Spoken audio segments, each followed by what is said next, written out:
first point of connection in Adho Mukha Svanasana is your hands. How do you place your hands on the mat? You have to make sure your fingers are separated and pressing equally into the floor, and try and take your legs a little more backward. So feel very strongly with your hands on the mat. Now tuck your toes. When you tuck your toes, make sure you engage your navel. So you're not letting your stomach loose, you're going to suck your stomach inside as much as you can, making infinite space between your stomach and your thighs. Now you're going to tuck your toes and slowly lift yourself up. When you lift yourself up, your focus is to lift your hips back and up. So lengthening your spine. Now try and keep your heels up and just imagine sending your hips higher up to the sky. At the same time, you're going to suck your stomach inside.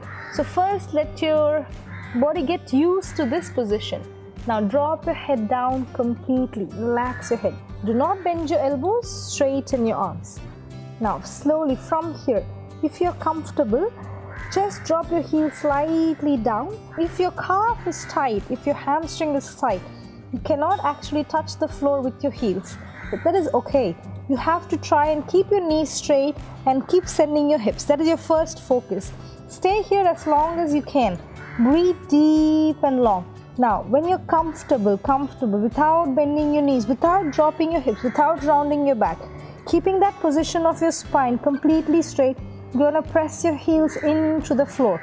So this looks like a V-shaped position. So don't squeeze your arms to your ears. Try and rotate your shoulders slightly outside and drop your head completely relaxed in. Now suck your navel in, lengthen your spine. And we stay here for 5 breaths. My arms are firmly rooted, my legs are touching the floor, my heel is pressing onto the mat. I'm trying to tighten my quads muscles here. So you're gonna tighten, squeeze your quadriceps in and squeeze your stomach inside, creating a lot of space between your stomach and your thighs. Slowly lift your heels up. Again, send your hips up to the sky and rotate your shoulders out and relax here. Feel your chest open. Breathe in your chest. Draw your navel in. Now slowly, again go back to downward dog. You feel an immense stretch in your calf, immense stretch in your hamstrings, and your whole body starts working. After a few breaths, lift your heels, drop your knee down, point your toes back, push your hips down, and slowly come down to child's pose.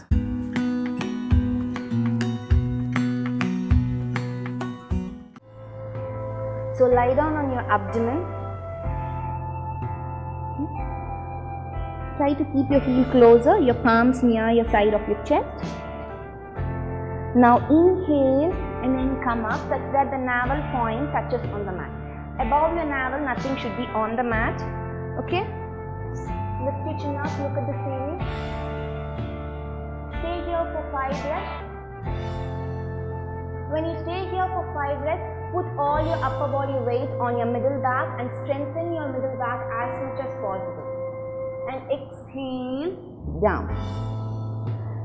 Now we'll do one more variation in Bhujangasana. The same thing, inhale and come up such that the navel point touches the mat and gently lift your hands off the mat. Stay here, shift all the body weight towards your lower back and strengthen your lower back. Exhale down. Now gently place your hands down in between your shoulders and your pelvic bone. Open your legs slightly out. Inhale and then come up. Now lift your navel above the ground level. Push your pelvic bone down. Protrude your pelvic bone down and then elbow straight. Push the shoulders back. Drop your neck back and arms.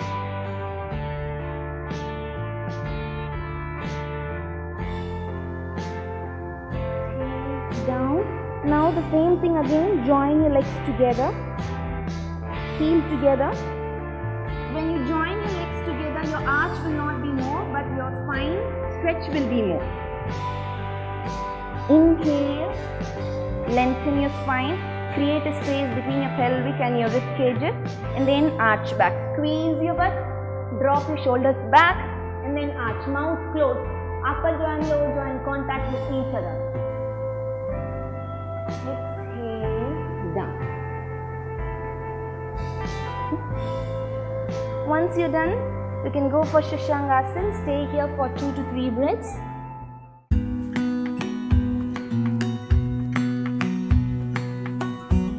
Perform this asana, lie down on your stomach, hold both your ankles and start to pull your ankles and lift your body up. If you look up, it will help you go even higher. So the aim is to be on our stomach, our whole chest, everything till the point of ribs should be up in the air.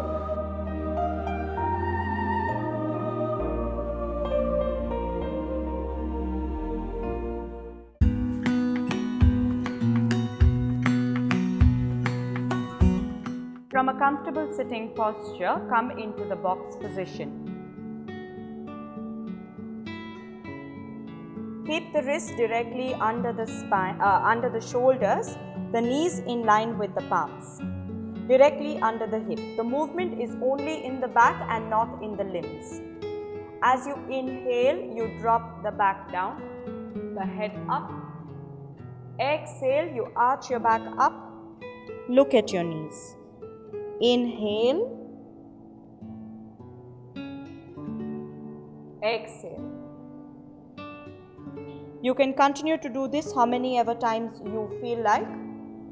Inhale and exhale.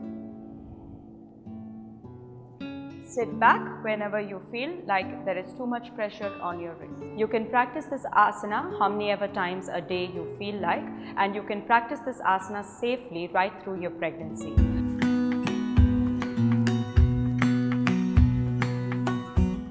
Lie down on your abdomen. Stretch your hands forward, your legs out. Lengthen your spine. Feel someone is pulling your hands forward and then your leg back. Stretch nicely. Now inhale, lift your right leg up and then your left hand up. Gently lift your head up. Look at your finger points or else you can look at the ceiling. Stay here for 5 to 6 breaths. Exhale down. Again repeat it with your other side. Point your toes. Exhale down. Now place your palms side of your shoulders. We'll be doing Ardha Shalabhasana. Lift your right leg up and then place your left leg. Your chin up, or else you can lift your chin slightly up.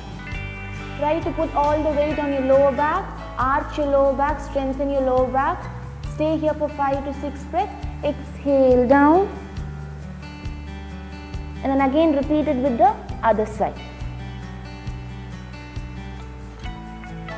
Tuck your elbows, don't leave your elbows outside. Exhale down.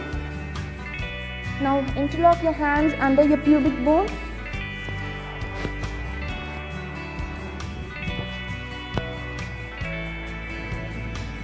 Tuck your toes inside. Lift both the legs up and then your neck up. Nice strengthening for your lower back. Your lower abdomen squeezes to a greater extent. Keep breathing. Exhale down.